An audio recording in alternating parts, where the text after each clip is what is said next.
Kannada big boss season 12 ನೋಡ್ತಿರೋ ವೀಕ್ಷಕರಿಗೆ ಮತ್ತು ಕಂಟೆಸ್ಟೆಂಟ್ಗಳಿಗೆ villain ನಿನ್ನೆ ಒಂದು ಅನಿರೀಕ್ಷಿತ ಟ್ವಿಸ್ಟ್ ಕೊಟ್ಟಿದ್ದಾರೆ. ವಾರದ ಟಾಸ್ಕ್ನಲ್ಲಿ ಸ್ಪಂದನ ಕಾಲು ನೋವಿನಿಂದ ರೆಸ್ಟ್ ಮಾಡಲು ಬಿಗ್ ಬಾಸ್ ತಿಳಿಸಿರುತ್ತಾರೆ.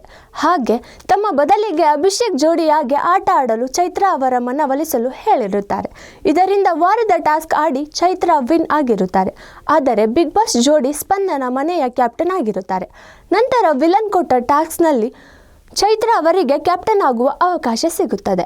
ಹಾಗೆ ಮನೆ ವಾರದ ದಿನಸಿ ಸಾಮಗ್ರಿಗಳನ್ನು ನಿನ್ನೆ ವಿಲನ್ ಉಪ್ಪು ಮಿಶ್ರಿತ ಹಲ್ವಾ ತಿನ್ನುವ ಷರತ್ತು ನೀಡಿ 13 ಜನರ ಪೈಕಿ 11 ಜನರ ಆ ಹಲ್ವಾ ತಿಂದು 11 ಬ್ಯಾಸ್ಕೆಟ್ ದಿನಸಿ ಸಾಮಗ್ರಿಯನ್ನು ಪಡೆದಿದ್ದರು. ಜೊತೆಗೆ ವಿಲನ್ ಕಡೆಯಿಂದ ಶಬಾಷ್ ಅನಿಸಿಕೊಂಡರು.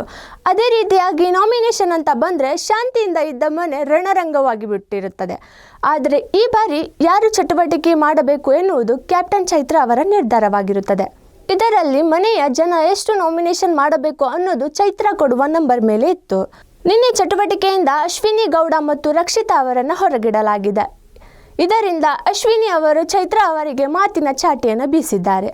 ಹಾಗೆ ಇದನ್ನೇ ಇವಾಗ ಎಲ್ಲರೂ ಫುಲ್ ಕ್ಯೂರಿಯಾಸಿಟಿಯಿಂದ ಇನ್ನುಳಿದ ಕಂಟೆಂಡರ್ಗಳು ಹೇಗೆ ಪ್ರತಿಕ್ರಿಯೆ ನೀಡುತ್ತಾರೆ ಎನ್ನುವುದನ್ನು ಇವತ್ತಿನ ಎಪಿಸೋಡ್ನಲ್ಲಿ ಕಾದು ನೋಡಬೇಕಿದೆ. ವೀಕ್ಷಕರೇ, ವಿಲನ್ ನಿನ್ನೆ ತೆಗೆದುಕೊಂಡ ನಿರ್ಧಾರಗಳು ಎಷ್ಟರ ಮಟ್ಟಿಗೆ ಸರಿ ಇತ್ತು? ಹಾಗೆ ಚೈತ್ರ ಅವರು ಕ್ಯಾಪ್ಟನ್ ಜವಾಬ್ದಾರಿಯನ್ನು ಸರಿಯಾಗಿ ನಿರ್ವಹಿಸುತ್ತಾರಾ? ಕಮೆಂಟ್ ಮೂಲಕ ತಿಳಿಸಿ.